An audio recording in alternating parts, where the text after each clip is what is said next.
뜨거운 환영의 박수로 맞이하면 좋겠습니다.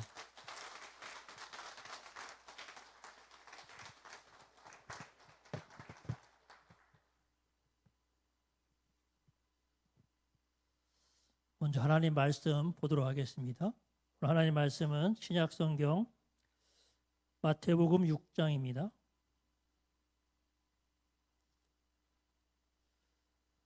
마태복음 6장 5절에서 8절까지 말씀입니다. 하나님의 말씀을 봉독해 드립니다. 또 너희는 기도할 때에 외식하는 자와 같이 하지 말라. 그들은 사람에게 보이려고 회당과 큰 거리 어귀에 서서 기도하기를 좋아하느니라. 내가 진실로 너희에게 이르노니 그들은 자기 상을 이미 받았느니라. 너는 기도할 때에 내 골방에 들어가 문을 닫고 은밀한 중에 계신 내 아버지께 기도하라. 은밀한 중에 보시는 내 아버지께서 갚으시리라. 또 기도할 때에 이방인과 같이 중언부언하지 말라. 그들은 말을 많이 하여야 들으실 줄 생각하느니라. 그러므로 그들을 본받지 말라. 구하기 전에 너희에게 있어야 할 것을 하나님 너희 아버지께서 아시느니라. 아멘.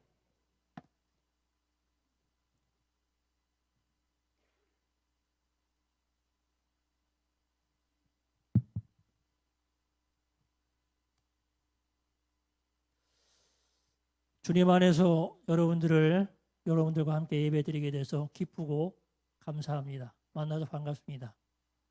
하나님께서 우리에게 특별히 예배하신 은혜의 말씀이 있는데 이 말씀이 성령의 큰 감동으로 여러분에게 충만하게 채워져서 회복되시고 은혜 받으시고 평안의 삶 가운데로 인도하시는 시간이 될 수 있기를 주님의 이름으로 축복합니다.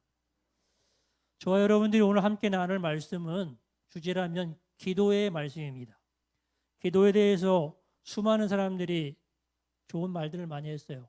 정의를 많이 했는데 그중에 영국의 포사이스라는 목사님이 계셔 신학자이기도 한데 이분이 하신 말씀을 제가 소개를 합니다. 기도는 영혼의 습관적 식욕이요 습관적 음식이다. 자라가는 하나님의 자녀는 항상 배가 고프다. 이렇게 말을 했습니다. 지금 이제 예배 끝나면 바로 식사하러 가실 거잖아요. 하루에 우리는 3끼를 꼭 먹어야 됩니다. 물도 먹어야 되고 간식도 먹어야 되고 요즘같이 탈수가 많은 여름에는 더 많이 이제 수분을 흡수하는 그런 계절입니다.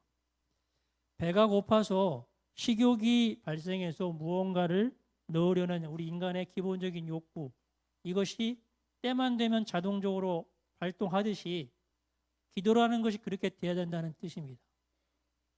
자연스럽게 습관적으로 지속이 되어야 되는 것이 기도라는 것을 이분이 이야기를 한 겁니다. 사도 바울이 쉬지 말고 기도하라라고 한 말씀을 다 기억하실 겁니다. 우리 인간들이 숨을 쉬는데 1분에 한 20번 정도를 한답니다. 생명이 다하기 전까지는 그 호흡을 하는 것을 중단하지 않아요. 호흡을 이렇게 중단하지 않는 것처럼 우리 기도가 계속적으로 무의식적으로 은연중에 습관적으로 계속 우리에게서 발생되어야 된다는 겁니다. 근데 먹는 것처럼 숨 쉬는 것처럼 인간의 기본적인 욕구가 자연적으로 발생하는 것처럼 쉬지 말고 기도한다는 것은 쉽지가 않습니다. 잘 되지 않아요. 여러분 어떠십니까? 지난 한 주간 여러분들의 각자의 기도 생활을 한번 생각해 보세요. 밥 먹듯이 물 마시듯이 숨 쉬듯이 이게 습관적으로 기도 생활 잘 하셨죠? 잘 되고 계시죠? 이게 자신들이 없으시니까. 오늘 설교의 목표나 목적이 있다면 저와 여러분들이 오늘 하나님의 말씀을 듣고 우리가 습관적으로 기도 생활을 왜 못하는지, 예수님께서는 어떤 기도 생활을 하셨는지 보시고 정말 골방에 가서 나만의 기도 시간을 가져야 되겠다. 그런 마음들을 결단하고 실천해 보는 데 있다고 할 수 있겠습니까?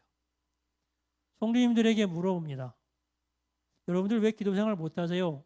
대부분이 이야기하시기를 바빠서요. 바쁩니다. 일하시느라 너무 바빠요. 직장 다니시느라 모든 일터에서 일하시느라 바쁘신 것은 뭐 두말할 것이 없습니다. 저도 이제 30대 후반에 제가 이제 목회 신학을 공부하기 시작했는데 중학교 때까지 소원을 했는데 좀 늦어졌어요. 어쨌든 그렇게 하다 보니까 직장 생활을 꽤 해서 직장 다니는 분들의 고충을 어느 정도 압니다. 하루 정도 고된 직무에 시달리고 집에 오면 누가 말하는 게 귀찮아요. 그냥 씻는 것도 귀찮고 먹는 것도 귀찮고, 근데 왜 누우면 또 잠이 안 오는지, 다음날 불안감 이런 것들이 굉장히 많잖아요. 이런 어려운 중에 기도를 한다? 보통 일이 아닙니다. 그것도 매일 정해진 시간에 주기적으로 습관적으로 기도를 해 나간다는 것은 보통의 각오가 있지 않으면 정말로 하기 힘든 일입니다. 그런데 한번 생각해 보세요. 안 바쁜 날이 있습니까? 내일 바쁠 거예요. 모레 바쁘고 일주일 바쁘고 그러다 보면 1년이 바빠요. 그럼 언제 기도합니까? 그렇게 계산을 해보면 정말 기도할 수 있는 시간이 1년에 없을 수도 있고, 그게 연장이 되면 일평생 우리가 기도하는 시간을 갖지 못할 수도 있습니다. 예수님은 어떻게 하셨을까요? 예수님은 우리에게 기도란 이런 거야, 이런 가르침 저런 가르침 많이 주셨지만 말씀을 하신 것보다는 실천으로 모범으로 우리에게 이렇게 하라는 것을 보여주셨습니다. 기본적으로 예수님은 바쁘셨어요. 아침부터 저녁까지 너무 많은 사람들을 상대하셨고, 그 몰려오는 사람들을 치유해 주시느라, 상담해 주시느라, 귀신을 쫓아내 주시느라 음식을 먹을 시간조차 없을 정도로 바쁘셨다. 이렇게 성경에 기록되어 있습니다. 한번 볼까요? 오병이어의 기적 현장을 보면 예수님께서 말씀을 하시자 많은 사람들이 그 말씀에 푹 빠져서 집에 안 갑니다. 저녁이 됐는데 먹을 것이 없자 예수님은 그들을 불쌍히 여기시고 오병이어를 축사를 하셔서 그 많은 무리들을 먹이셨어요. 자, 돌아갔습니다. 너무 늦은 시간이지만 예수님께서는 그 시간에 기도하러 따로 산에 올라가셨다. 이렇게 기록되어 있습니다. 어떤 날은 감당하지 못할 정도로 수많은 무리들이 예수님에게 왔습니다. 병도 고치기를 원했고 말씀도 듣기를 원했는데 예수님께서는 그 사람들을 일일이 다 상대해 주셨습니다. 또 이제 시간이 한참 됐겠죠. 근데 예수님은 지치신 몸이었지만 따로 조용한 장소에 가셔서 기도하셨다. 이렇게 기록되어 있습니다. 12명의 제자를 택하시기 전날 밤에는 밤이 새도록 기도하셨습니다. 무언가 중대한 일을 결정하실 때는 밤새서 기도하시는 것을 마다하지 않으셨다는 겁니다. 예수님께서 기도란 이런 거야 라고 결정적으로 우리에게 보여주신 장면은 감람산에서 마지막으로 최후의 기도를 하실 때였습니다. 기록을 보면 예수님은 습관을 따라 기도하러 산에 올라가시니라 이렇게 되어 있습니다. 이제 잡히시면은 고초를 당하실 것, 매질을 당하시고 모욕을 당하시고 시욕 가운데 십자가에서 고통 가운데 달려서 죽임 당하신 것을 다 아시고도 평소의 습관을 따라 일체의 동요도 하지 않으시고 기도의 자리를 지켜가신 분이 누구냐? 바로 우리 주님이십니다. 이러한 면을 보면 우리 주님의 기도는 정말 진심이셨어요. 그리고 그 기도의 시간마다 전심을 다해서 기도하시는 분이 바로 우리 예수님의 기도 생활이셨습니다. 교회에서 실행하고 있는 기도로 말하자면 저녁 기도, 철야 기도, 수요 기도, 어떤 기도, 모임 기도 등등 할 것 없이 단 한 번도 빠지지 않으시고 다 참석하셔서 기도하셨다는 겁니다. 자, 우리 중에 누가 예수님보다 바쁘십니까? 예수님과 비교해서 더 바쁘신 분이 계실까요? 예수님은 이러한 바쁜 가운데서도 기도만큼은 양보하지 않고 쉬지 않고 끝까지 계속하셨습니다. 최후의 순간까지 기도를 하셨습니다. 기도가 곧 사역이고 사역이 곧 기도였다는 말씀입니다.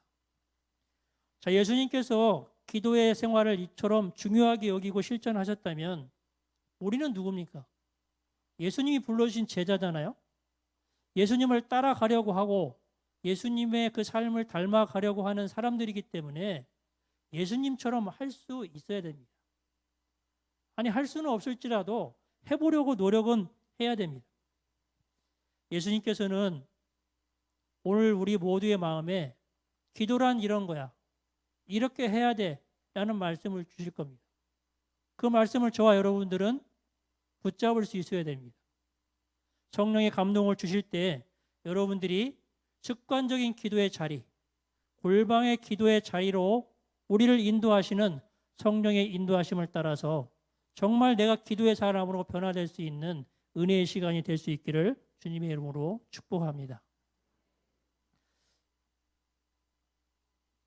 자, 오늘 본문은 예수님께서 주기도문 아시죠? 주기도문을 주시기 바로 직전에 기도 생활은 이렇게 하면 안 돼라는 것을 진단해 주신 말씀입니다.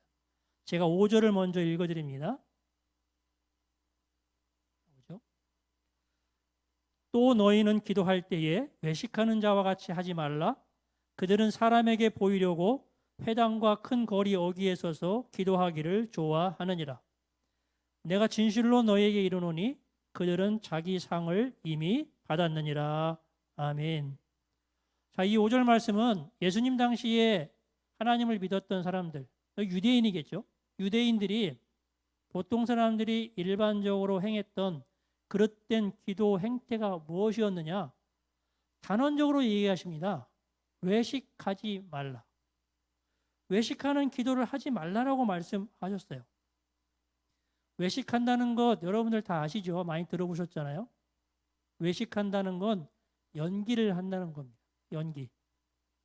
기도를 합니다. 근데 기도를 하는 것처럼, 하는 척, 하는 듯이, 한 것처럼 이런 의미들이 외식한다는 겁니다.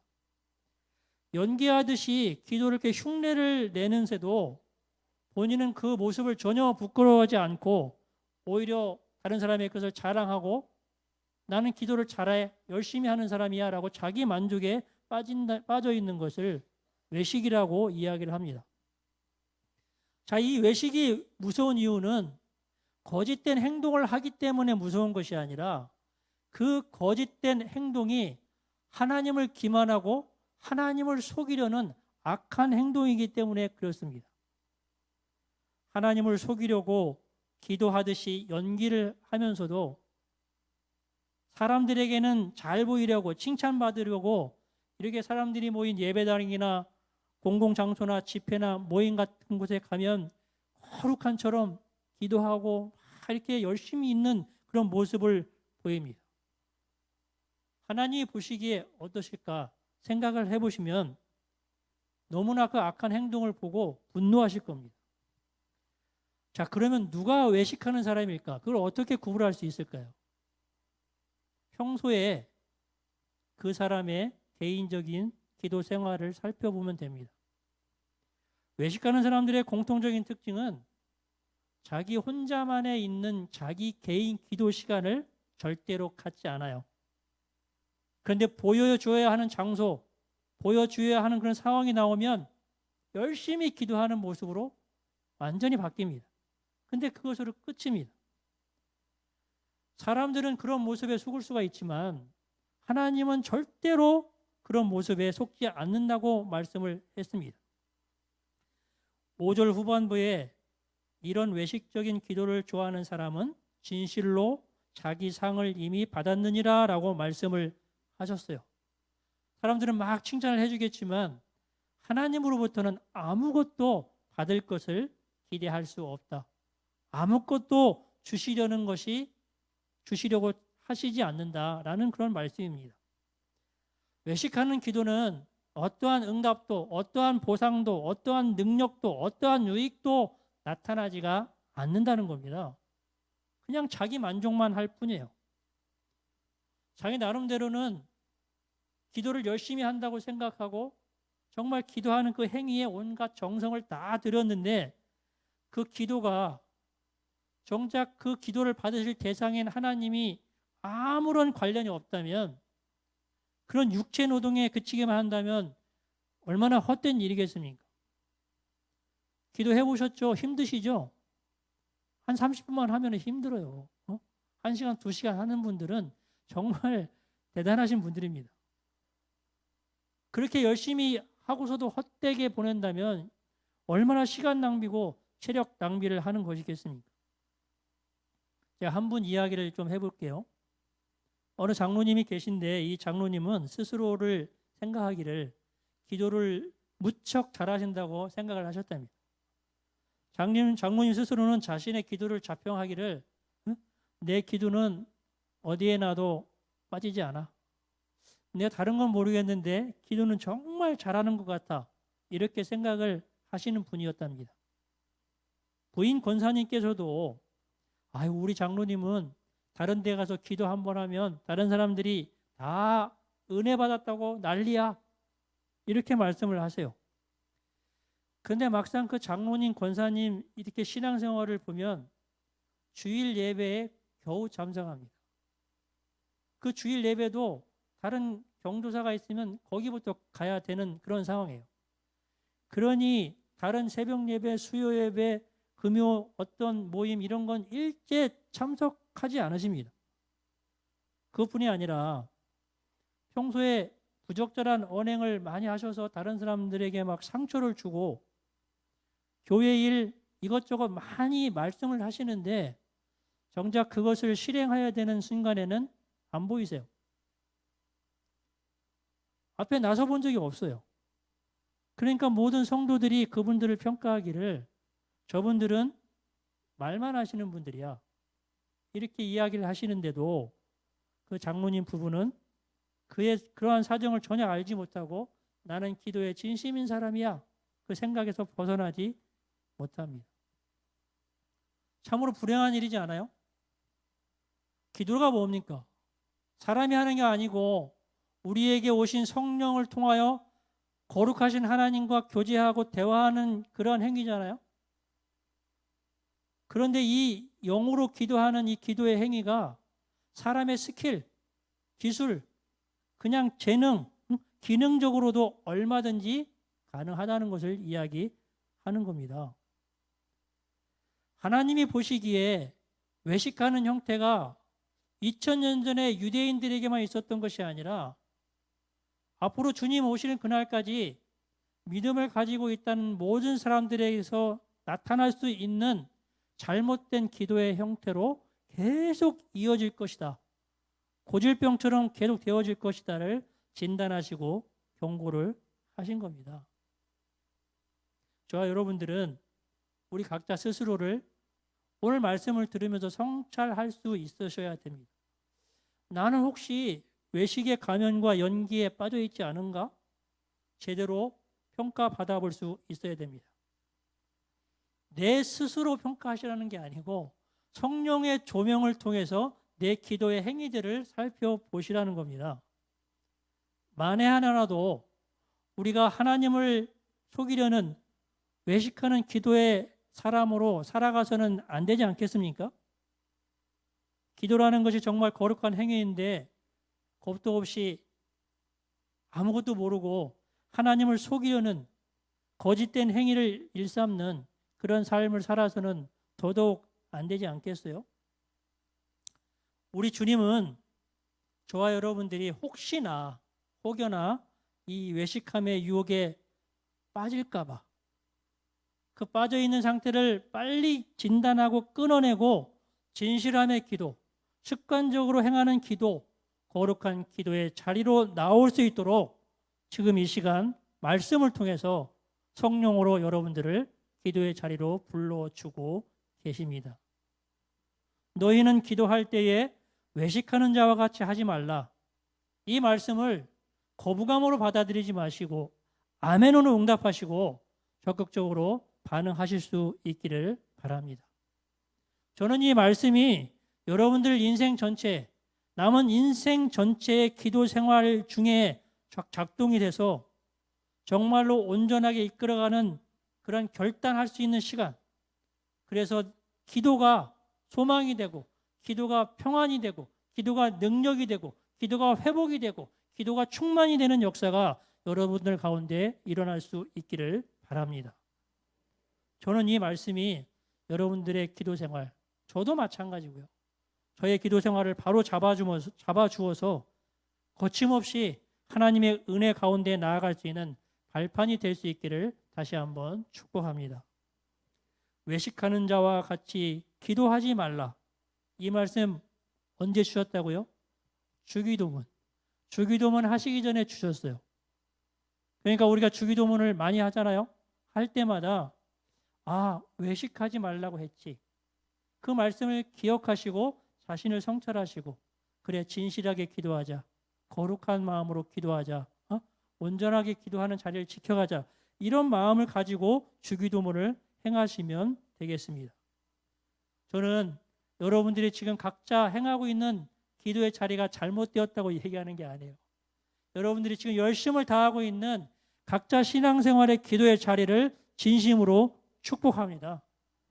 그 소중한 기도의 자리마다 외식이 틈타지 못하고 외식하는 것이 틈탔다면 일체 다 사라지고 오직 성령의 감동 주심으로 온전한 기도로 나아갈 수 있는, 그래서 기도할 때마다 기쁘고 행복하고 위로받고 충만한 은혜의 시간들로 채워져 갈 수 있기를 주님의 이름으로 간절히 축복합니다.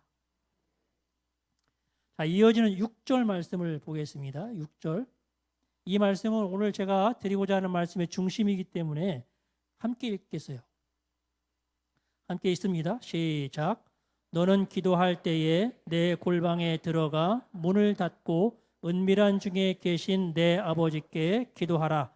은밀한 중에 보시는 내 아버지께서 갚으시리라. 아멘.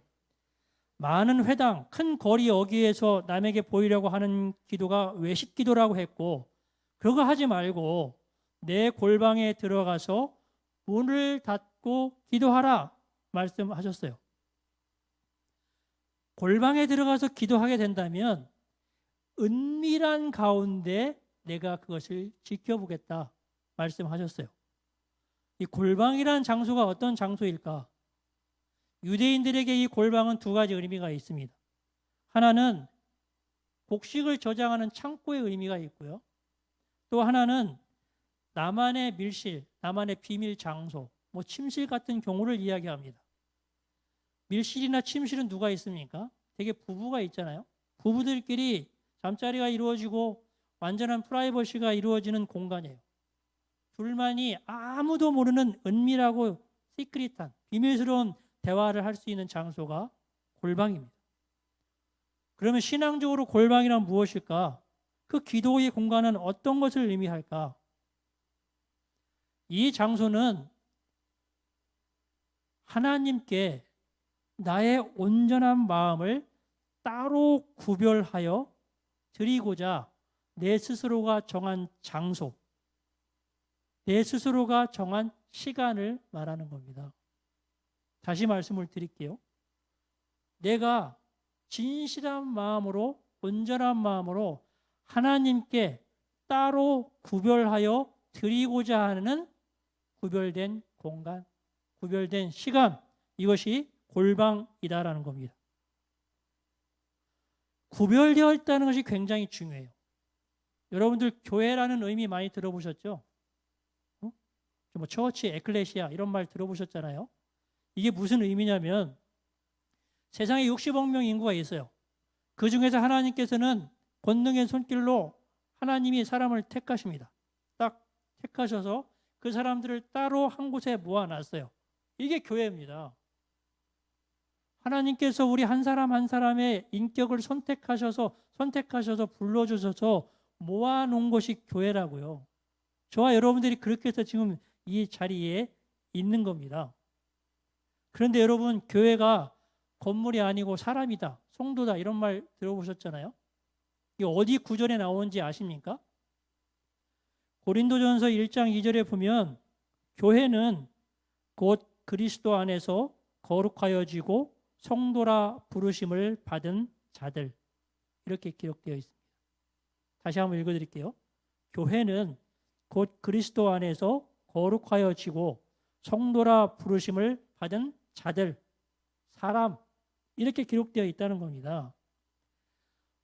교회가 건물이 아니고 성도인 우리 각자를 지칭한다는 이 말씀이 얼마나 중요하냐면, 저와 여러분들이 예배드리는 한 시간만 거룩한 곳에 있는 것이 아니라 우리가 예배를 드리고 나머지 시간 일주일 동안 살아가는 삶의 현장에서 우리가 교회라는 겁니다. 내가 곧 교회라는 거예요. 그것이 바로 우리의 존재이자 정체성입니다. 그것을 잊지 마셔야 됩니다. 움직이는 교회가 우리예요. 자, 교회가 이처럼 구별되어지고 거룩하여진 것처럼 골방도 또한 그렇게 구별되어 있다는 것을 아셔야 됩니다. 여러분들 예수님 믿으시죠? 믿으시죠? 우리는 예수님 때문에 선택받은 사람들이에요. 거룩하여졌습니다. 그래서 거룩할 성자를 붙여서 성도, 거룩함을 따라가는 사람들이라는 말이 붙어진 겁니다. 그렇다면 내가 거룩하여졌고 구별되어져서 있다는 것을 안다면, 깨우치고 믿고 고백하며 살아간다면 우리도 그 은혜에 반응해서 나도 무언가를 구별하여 하나님께 영광을 돌려야 되겠다, 이런 의식이 들어와야 되고, 그런 생각 속에 만들어지는 장소가 골방이라는 겁니다. 그렇게 만들어진 시간이 골방이라는 겁니다. 하나님께서 나를 택해서 구별하여 성도를 세워주셨다면 우리는 그 구별하여 주신 은혜에 즉각적으로 반응해서 나만의 골방, 나만의 구별되어진 장소, 시간, 이것을 만들어 드릴 수 있으셔야 됩니다. 이것이 내 골방에 들어가서 문을 닫고 은밀한 중에 계신 내 아버지께 기도하라, 이 말씀이 의미하는 진짜 해석입니다. 왜 예수님께서 그토록 피곤하신 중에도 따로 한적한 곳에서 끊임없이 기도를 그렇게 계속하셨을까?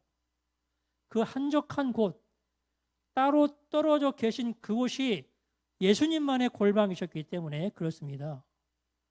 우리 예수님은 항상 따로 구별되고 따로 한적한 곳에서 하나님께 영광 돌리는 그 시간을 소중하게 여기셨고, 그것을 통하여 하나님께 영광을 돌리고 그것을 통하여 기쁨을 회복하셨기 때문에 그렇습니다.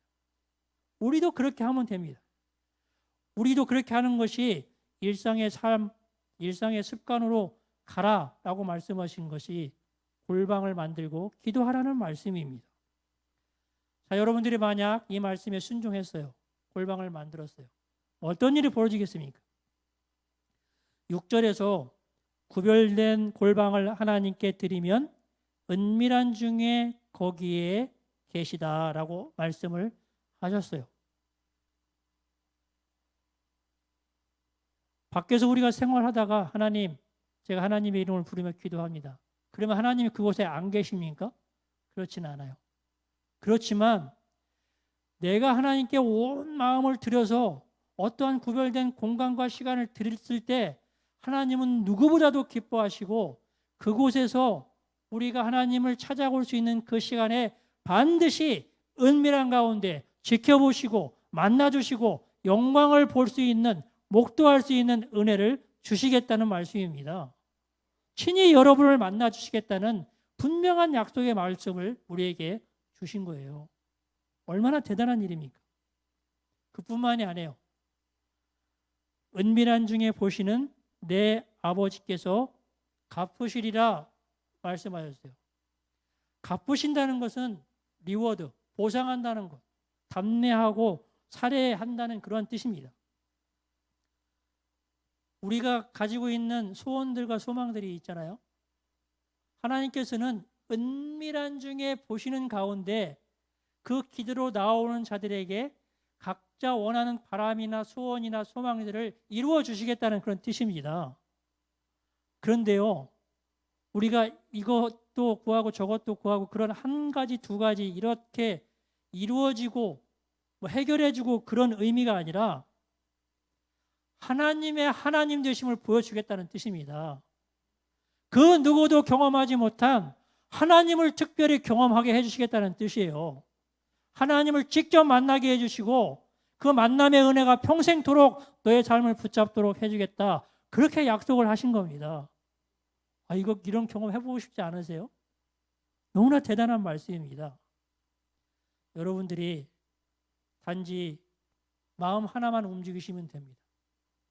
진실한 마음 하나 가지고 내가 따로 구별하여 나만의 골방 나가는 시간을 만들고 그곳에 들어가서 문을 닫고 하나님께 기도를 시작하는 순간 놀라운 일이 벌어지게 될 줄로 믿습니다. 믿음으로 행하는 모든 분들에게 하나님의 영광과 마주하는, 하나님의 임재와 마주하는 능력의 역사가 일어나게 될 줄로 믿습니다. 저는 하늘비전교회 모든 분들이 이런 강력한 은혜를 경험할 수 있을 수 있도록 이 말씀을 기도로 준비해 왔어요.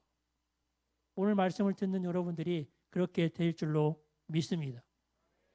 아멘 하셨기 때문에 한 분도 빠짐없이 오늘 다 집에 가셔서 나만의 골방 만드시는 겁니다. 아멘이시죠? 집에 가서 방을 하나 정하세요. 정하시고 우리 집 골방 기도방 딱 붙여놓으세요.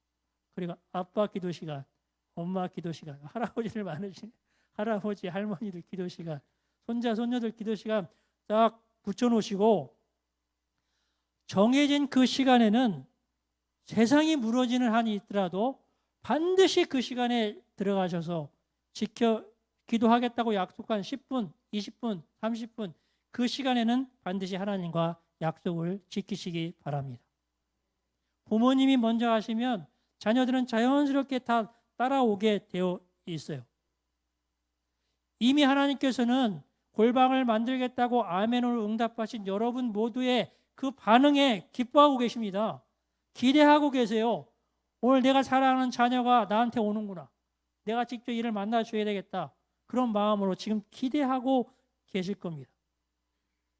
하나님께서 얼마나 여러분들을 만나고 싶어 하는지 아십니까? 우리가 100이라는 마음을 들여도 하나님을 만나고 싶다면 하나님은 1000만, 10만, 억만, 100만, 100만이 더 좋은가요? 그 숫자만큼 헤아릴 수 없는 그 마음으로 우리를 만나보고 싶어하고 계세요. 그게 하나님의 마음이십니다. 여러분 모두가 하나님의 영광을 경험하는 은혜의 자리를 만들어 가질 수 있기를 바랍니다. 왜 하나님을 만나는 게 중요하냐? 하나님을 한 번만이라도 정말 강력하게 만난 체험을 할 수만 있다면 그 사람은요, 세상이 아무리 나에게 어려움을 주더라도 관계의 어려움, 문제의 어려움, 상황의 어려움, 모든 문제가 나를 곤고하게 만들지라도 나를 짓누른다고 할지라도 당당하게 일어설 수 있는 능력의 사람으로 변화될 수 있기 때문입니다. 그런 골방 기도의 은혜가 교회의 동력이 되는 겁니다. 모든 사람이 골방 기도에 동참하면 하늘비전교회 부흥의 역사가 일어나게 될 줄로 믿습니다. 하늘교회가 골방의 기도로 부흥하고 골방의 기도로 성장하는 멋진 교회로 이 지역에 소문날 수 있기를 축복합니다. 만약 골방 기도의 기도가 제대로 된다면 사도 바울이 말한 말씀이 실행이 되는 겁니다. 사도 바울이 뭐라고 얘기했냐면 내 자신이 정말 구원받을 만한 믿음 안에 있는가? 내 자신을 날마다 확증하라 말씀을 했는데요. 골방 기도의 사람은 확신 또 확신이 있기 때문에 날마다 내가 있는 곳이 하나님 나라인 것처럼 천국 소망으로 당당하게 살아갈 수가 있게 되는 겁니다. 이 모든 것을 누리게 해준다는데 오늘 골방 기도를 안 만들 분은 한 분도 없으리라 생각을 합니다. 너는 기도할 때에 내 골방에 들어가 문을 닫고 은밀한 중에 계신 내 아버지께 기도하라. 성령 하나님이 우리 모두의 마음 심령에 강력하게 선포하시고 충만하게 채워주신 줄로 믿습니다. 권면하고 계실 때 온전히 순종하실 수 있기를 바랍니다. 여러분 모두가 오늘 당장 나만의 골방, 우리 집의 골방을 만드셔서 복된 순종의 길, 선하고 복된 길로 인도하시는 하나님의 은혜 가운데로 나아가시는 여러분들 될 수 있기를 축복합니다. 오늘 마지막 말씀 7절과 8절을 보겠습니다. 7절, 8절 제가 말씀을 읽어드립니다. 또 기도할 때에 이방인과 같이 중언부언하지 말라. 그들은 말을 많이 하여야 들으실 줄 생각하느니라. 그러므로 그들을 본받지 말라. 구하기 전에 너희에게 있어야 할 것을 하나님 너희 아버지께서 아시느니라. 아멘. 자, 여러분들이 말씀에 순종해서 골방을 만들었어요. 만들긴 했는데 어떻게 기도해야 될까? 그 기도의 실천 방법이 7절, 8절의 말씀입니다. 7절에 중언부언하지 말라라고 말씀을 했어요. 같은 말을 계속 반복하는 게 중언부언이잖아요. 중언부언하는 것을 좀 줄여라가 아니라 하지 말라라고 분명히 하나님께서 말씀하셨어요. 중언부언에 대해서 어떤 목사님이 재미있게 설명하신 게 있어가지고 제가 소개를 합니다. 아들하고 아빠가 대화를 합니다. 6월 달쯤 되면 대학생들이 종강을 하잖아요. 끝납니다. 아빠, 나 이번 학기 열심히 공부했는데 2학기 되면 아빠가 다시 잘 등록할 수 있도록 등록금 잘 마련해 주세요. 아이, 그럼 내가 아들 등록금 왜 잘 마련해 줘야지. 점심때가 됐습니다. 아빠, 등록금 꼭 잘 마련해 줘야 돼요. 알았어, 잘 마련해 줄게. 저녁이 됐어요. 아빠 등록금. 알았다니까. 이렇게 되지 않겠어요? 그것이 뿐입니까? 그 다음날 아침에 등록금, 점심에 등록금, 저녁에 등록금. 이러면 그 부모와 자녀 간에 이성적이고 신뢰할 만한 인격적인 대화가 이루어지겠습니까? 여러분들 급하게 기도해야 될 거 많이 있으시죠? 많죠. 그걸 오늘 얘기하고 내일 얘기하고 그 이야기 계속하면 우리는 어떻게 생각하십니까? 끈질기게 기도하는구나. 포기하지 않고 기도하고 저렇게 해야지 응답하다. 진짜 간구하는 기도는 저런 거야 라고 생각을 합니다. 주시옵소서, 주시옵소서, 주시옵소서. 분명히 예수님은 중언부언하지 말라. 제가 하는 말씀이 아니고 예수님이 그렇게 하셨다는 겁니다.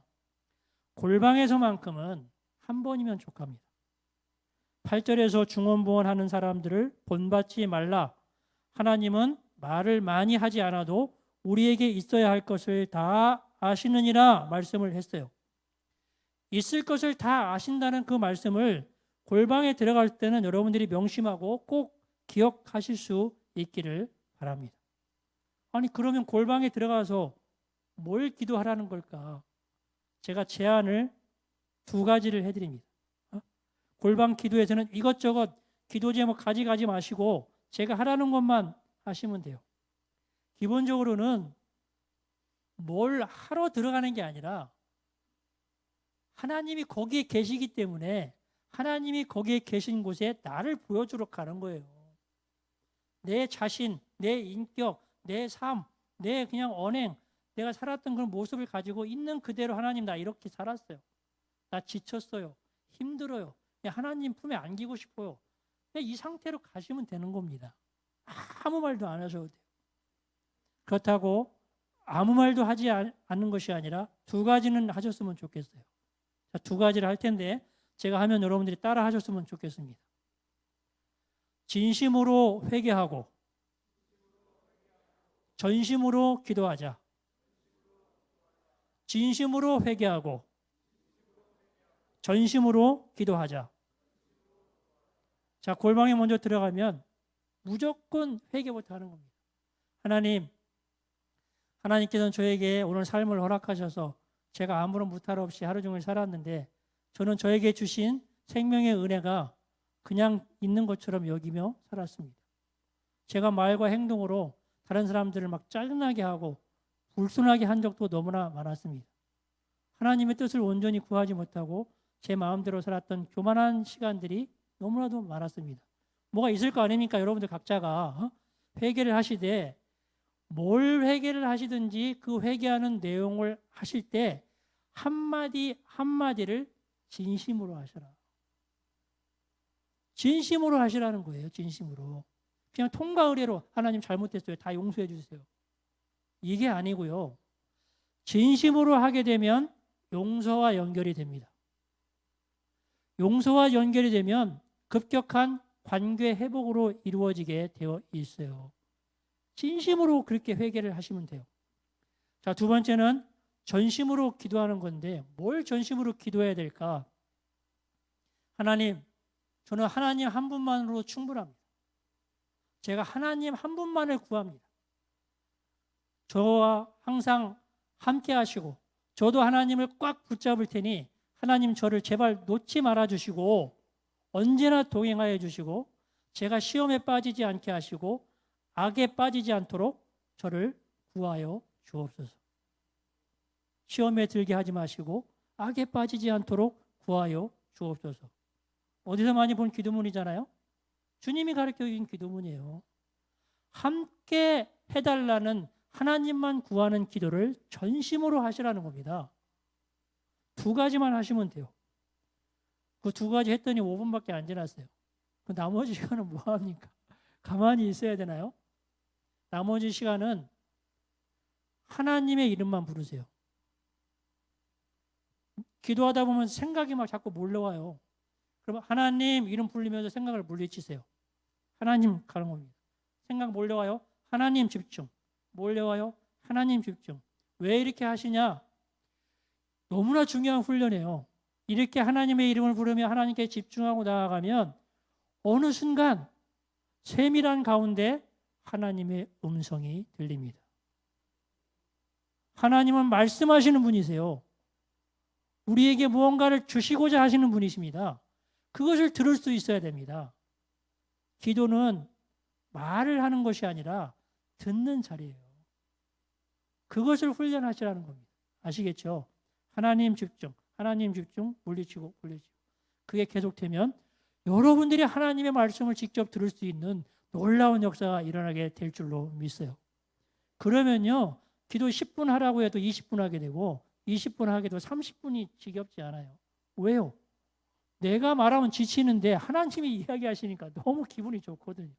그렇게 기도의 훈련을 하시면 됩니다. 정말 단 한 번만이라도 하나님을 만나게 된다면, 한 번만이라도 하나님의 음성을 듣게 된다면 여러분들이 그 경험이 믿음의 간증이 될 것이고 여러분들의 믿음의 성장의 동력이 되게 될 줄로 믿습니다. 그러면 변화가 일어납니다. 이웃을 사랑하게 되고 섬기는 것이 자연스럽게 이루어질 겁니다. 제가 아까 늦게 신학했다고 했잖아요. 중학교 다닐 때까지 나는 초창기에 만났던 그 목사님, 이 목사님처럼 될 거야, 나 목사님처럼 될 거야 이렇게 선포를 했는데 제가 순종을 하지 않았어요. 좋은 직장에 들어갔습니다. 잘 다니고 있었어요. 제 아내가 어느 순간 이제 당신 신학할 때 된 것 같아요.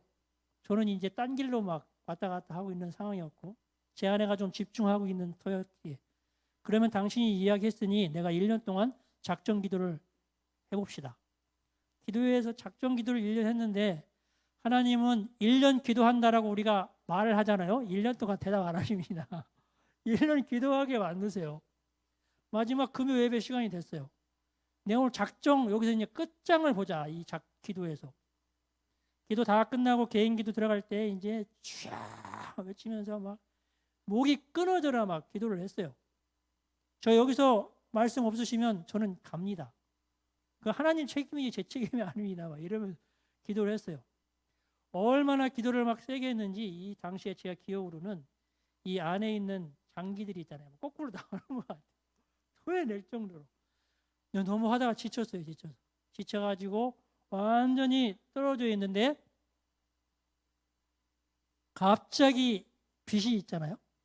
그 헤드라이트 한 수백 배 되는 빛이 강력한 빛이 확 저한테 오는 게 느껴지더니 이 빛이 좌측에서 우측까지 막 휙휙 왔다 갔다 하는 겁니다. 그러더니요 제가 뭔가를 뭐 물어봐야 되는데 지금 이 상황이 물어보는 게 아니라 하나님이 일방적으로 얘기하시는 거예요. 막 이야기하시는데 너무 막 놀래가지고 이거 어떻게 해야 될지를 모르고 있었는데 그 중에 가장 강력하게 기억날 말씀이 내가 너를 언제 떠난 적이 있느냐. 한 번도 나는 너를 떠난 적이 없다. 이렇게 이야기하셨는데 그 말씀이 너무나 제가 각인이 됐어요. 그래서 지금도 어디서 어떤 일이 있고 지치고 힘들 때마다 그 생각을 기억에 떠돌립니다. 아니 내가 하나님을 만났는데 하나님이 나와 함께 계시다는데 내가 무슨 문제가 있겠습니까? 그때마다 저는 벌떡벌떡 오뚜기처럼 일어나게 되었어요. 여러분들이 그런 경험의 소유자, 그런 체험의 소유자들이 다 될 수 있기를 바랍니다. 여러분들이 골방을 따로 구별하여 만들고 오늘부터 작정하고 거기에 들어가서 문을 닫고 기도하는 것을 실천할 때에 하나님이 약속하신 이 놀라운 은혜의 말씀의 역사가 곧바로 일어나게 될 줄로 믿습니다. 하나님을 만나게 될 겁니다. 하나님의 영광을 목도하게 될 겁니다. 누구도 갖지 못한 하나님과의 만남의 체험을 내가 간직하게 될 줄로 믿습니다. 진심으로 회개하고 전심으로 기도할 수 있는 하늘 비전 공동체의 골방에서 새 역사가 일어나게 될 줄로 믿습니다. 오늘 제가 3가지 말씀을 드렸는데 정리하면서 마치도록 하겠습니다. 너희는 기도할 때에 외식하는 자와 같이 하지 말라. 여러분 스스로가 기도의 생활 성찰하시고요. 이런 부분이 있다면 빨리 끊으시고 돌이킬 수 있기를 바랍니다. 2번째는 너희는 내 골방에 들어가서 은밀한 가운데 계시는 아버지께 기도하라. 오늘 당장 나만의 따로 구별된 골방 만드실 수 있기를 바랍니다. 3번째는 기도할 때 중언부언하지 말라. 너희에게 있어야 할 것을 아시느니라. 진심으로 회개하고 전심으로 기도하고 하나님만 구하는 것, 이것으로 골방 기도의 모든 것은 족하다. 여러분들이 기억하실 수 있기를 바랍니다. 여러분들 누가 기도에 진심을 다하는 사람일까요? 누가 기도에 진심을 다하는 사람일 것 같습니까? 간단합니다. 하나님을 사랑하는 사람입니다. 하나님을 사랑하게 되면 기도하게 되어 있어요. 하나님의 관계가 소원하고 하나님을 사랑하는 마음이 약해지면 기도의 시간이 줄어들고 끊어지고 중단되게 되어 있습니다. 하나님께서 우리를 어떻게 사랑하셨습니까? 죽기까지 사랑하셨잖아요. 끝까지 사랑하셨지 않습니까? 포기하지 않고 사랑하시는 분이 바로 하나님이십니다. 그러면 그 사랑을 그토록 받은 우리의 자녀는 그 사랑에 조금이라도 뭔가 반응을 보여야 될 거 아니겠습니까? 그 조그만 응답이 골방이에요. 그 골방을 여러분들이 꼭 만드시고 거기에 들어가셔서 전심으로 회개하시고 진심으로 기도하는 그 기도가 끊어지지 아니하고 습관적으로 예수님처럼 따로 한적한 곳에서 아무도 없는 곳에서 기도를 만들어 가시는 저와 여러분들 될 수 있기를 바랍니다. 그래서 모두가 하나님을 만나고 세상에 나가서 품위 있게 겸손하게 당당하게 살아갈 수 있는 하늘 비전교회 모든 성도님들 되시기를 주님의 이름으로 축복합니다. 하나님 아버지, 나만의 골방을 구별하여 만들기로 결단하오니 거룩한 기도의 자리를 온전히 지켜갈 수 있도록 성령 하나님 붙잡아 주시고 함께하여 주옵소서. 우리 주 예수 그리스도의 이름으로 기도하옵나이다. 아멘.